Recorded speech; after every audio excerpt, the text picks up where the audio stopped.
Hey, welcome back to the Ping Pong Flick Show. My name is Chris Wong. DCEU had a bunch of updates today, and this is regards to Cinemacon that happened, and they showed a whole bunch of sizzle reels at the Warner Brothers presentation, including stuff like Godzilla King of the Monsters, which I hope I'll get to talk about later on.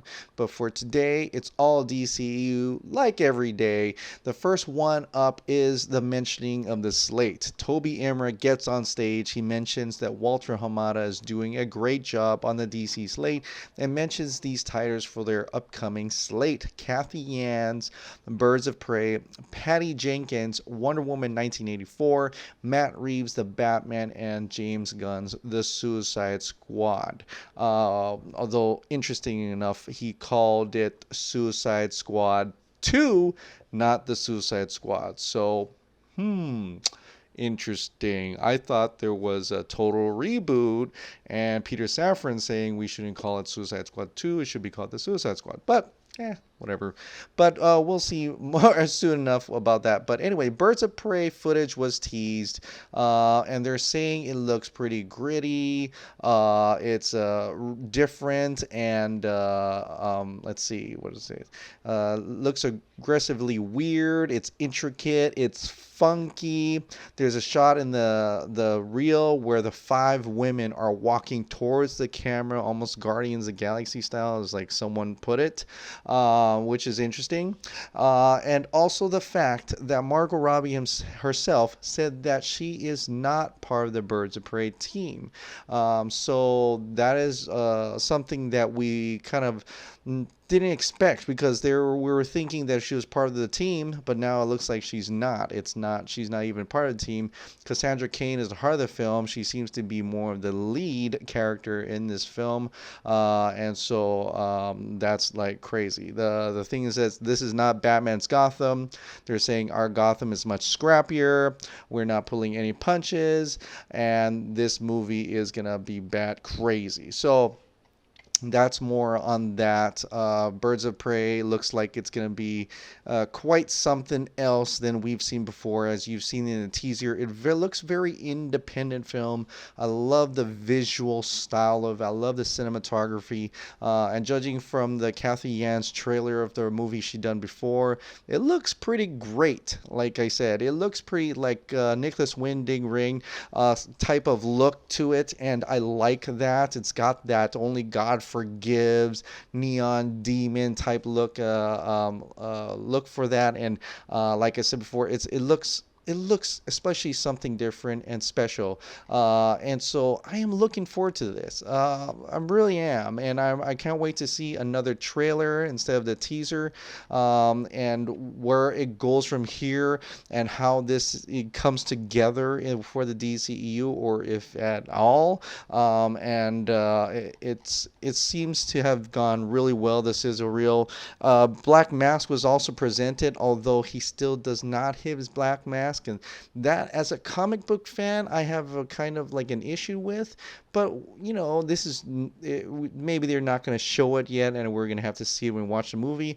And if in the movie it's a representation of a black mask, and if it works really well through the story, then I can forgive that. But as a comic book fan, you're kind of like, where's the black mask? But we'll see. We got to continue going to look forward to this movie and look forward to seeing what else comes out of that. But it looks like people got really excited for Birds of Prey in action, and so there's that. Now, the next one is the Joker. Now, the Joker released a poster today, and it's very simple. You see the Joker, he's looking up, and you see it right here, and it looks it doesn't ensue like a comedy. It doesn't have those tones to it. It looks going to be a darker film, a tragedy, and that's very apparent when the director talks about Todd Phillips. He comes up and he says that it's not everything that you've heard. It's not all the rumors that you've heard. This is a different type of film. The Joker, the trailer was shown at Cinemacon. It was a dirty, grimy, unpleasant in tone. No neon lights, no dark nights. It's gray, and there's no extravagance in the Joker's life. We see him going crazy, constantly bullied. And another person says, other things seen in the Joker trailer: Arkham Hospital, Thomas Wayne talking on TV about how a coward commits these crimes wearing a mask, and lots of Joaquin looking like he's slowly losing grip. Gotham is mentioned a number of times. So it is Gotham. It is set in Gotham, which we already know. It's got it's very weird, very well cut. You do get to hear Phoenix's Joker laugh, and it's not like any comic book movie that has come before. We'll get to see this, by the way, the actual trailer tomorrow. So by the time you watch this, maybe you've already seen it. But I'm kind of looking forward to it because I want to see something different. I want to see some of those darker comic book films once again. And I think this is one of those. Todd Phillips is calling it a tragedy, so I'm really kind of want to see what this, if this is even, if we'll see anything that will show that this connects to the larger universe or not. Like how they said, this is just by itself on the side. It has nothing to do with the current DCEU. This is just a story they wanted to tell, a character study for the Joker they want to tell, and that's something to be very much to look forward to. So on the poster, I think it's simplistic. I think it looks great, and I think this is something really special that's going to be just coming under the radar, and we're just going to go in there. We're going to be like, oh my God, this is like Logan or something. You know, it has that appeal to it that is different from your usual action blockbuster, and I could really get on board with that. So tomorrow, I can't wait. I'm waiting to see what's going to happen, and I think we'll be pleasantly surprised to see what type of movie this is, and maybe pleasantly surprised to see another take on the Joker, and if at all this connects at all. Well, we'll see. We'll see what happens with that. The next one is Wonder Woman 1984. They did show some stuff. Let's see where it says. They show it. Wonder Woman jumps across the street. Diana is now at her full powers. Patty Jenkins says. Diana walks in front of the Washington Monument with cuddling with Steve Trevor. She whips her lasso in a mall, which we kind of got a little tease of, or actually, it just leaked on the internet from Comic-Con. Her colleague becomes her nemesis in the form of Cheetah. It ends with a shot of her jetting down a street at super speed. So we saw it behind the scenes where she was like propped up and she was like running across. I guess she runs really, really super fast. So we get to see her like that. It's had her full powers. And I always thought about that. Okay. And I kind of mentioned this earlier at the Comic Movie Marks video that I think it was Mick D who said that originally Wonder Woman was supposed to get progressively stronger after Batman v Superman, and she has become much more stronger, much more maybe angrier because of all the wars and things you've seen, and I think we should have got that, because it really, when you look at Batman v Superman, and then we got the Wonder Woman movie, and you can finally see how from Wonder Woman she got really powerful towards the end, and then it gets to Batman v Superman, and it makes sense because she was really super strong. She was like god powers fighting against Doomsday, right? She was unscathed, she's doing all that work, but then when you got to Justice League, and then you're like, she kind of depowered it, because the scenes they shot for her, and I don't know what the Snyder Cut of is, but I'm gotta think she was stronger in the trailers, but in that movie she seemed weaker. She doesn't have that strong presence like in the trailers that we've seen. Remember where she drops down and you see the guys behind her and she goes, shall we? She exudes leadership, she exudes strength, and that's something that's missing from the Justice League cuts that she's done, because they wanted to put lipstick on her, they wanted to make her smile more, but it just doesn't work. And I love what Zack Snyder had done to her. I love her arc in the Patty Jenkins film, so hopefully we get to see more of that full power arc in Wonder Woman 1984. The other thing they mentioned is Cheetah.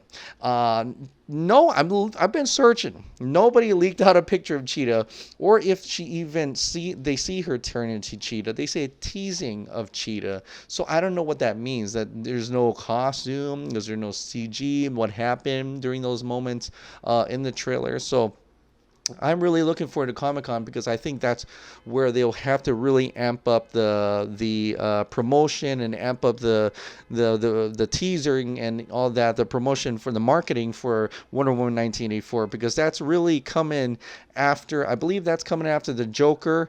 Yes, the Joker, and then Birds of Prey, then Wonder Woman 1984. I think, is that how it goes? Yeah, that's right. So Joker, Birds of Prey, then Wonder Woman 1984. But these are the movies we're probably going to see a lot more of at Comic-Con, this coming Comic-Con in July. And that's something to be always look forward to. So there is that. So that was Cinemacon. Again, it's okay to look through all this and kind of gauge how the energy was. It seems like all of that were positive. All of that were maybe the Joker may have surprised a lot of people. So I'm looking forward to how it will surprise, if at all, to us, to the general audience, and to the fans alike. But the one thing that is interesting is how these films are being described. Dark, gritty, thrilling, something you've never seen before. And I just gotta laugh because when Aquaman came out, when Shazam came out, not everybody, but there were some reviews that would splash on the screen and says, DCEU's new direction is lighthearted and fun and stuff like that. And I'm like, do you guys not know Joker is coming? Do you guys not know Birds of Prey is coming? That ain't that. You know, I mean, maybe there's some of that, but if Joker is what I'm hearing is this other side of the spectrum, you're going to be pleasantly, maybe unpleasantly surprised by that.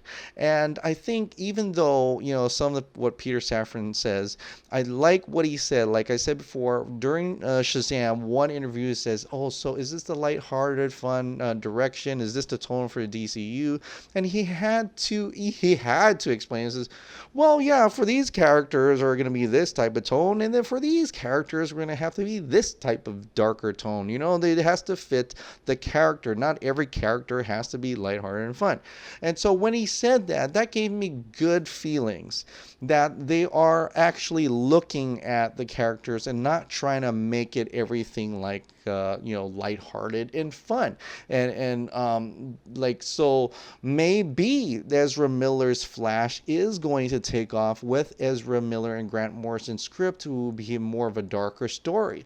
Maybe because they looked at that and were like, well, it doesn't have to be lighthearted fun. It has to work for the character.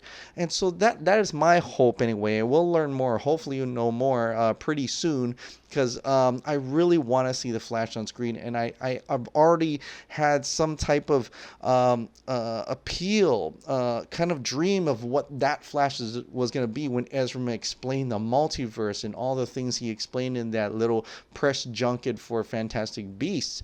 And I want to see that. And looking at the stuff that Grant Morris has done, I want to see that on the big screen. So I'm really excited for that, and I hope this does mean that DCEU is going in the direction in favor of the directors, in favor of making sure the characters are represented in the way it should be represented, and should be represented when the artist's view of it, and not just to be part of this zeitgeist, to be part of, to please the general audience per se, but to make the films that these artists and creatives want to make, and letting them do what they want to do, and actually agreeing to it as well. So looking forward to all these 3 films that are coming out, but at the same time we're always looking back, right? Always looking back at other films, and one of those is always Batman v Superman, which is, like I've said so many times, it's my favorite movie of all time. Nothing has topped it yet.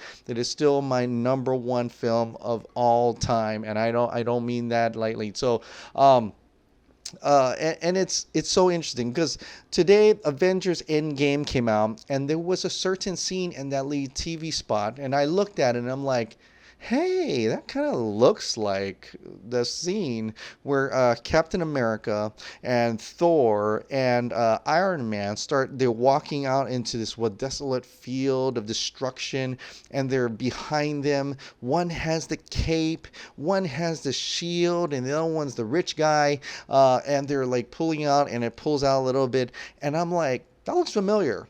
Where have I seen that? Oh, yeah, in my favorite movie, Batman v Superman, where they're going to face Doomsday, that Trinity feeling where they're walking in like that. And sure enough, I wasn't the only person who saw that, because other fans of BvS have saw that as well, including our own guy, John Aaron Garza. He tweeted out, "This is not about copying.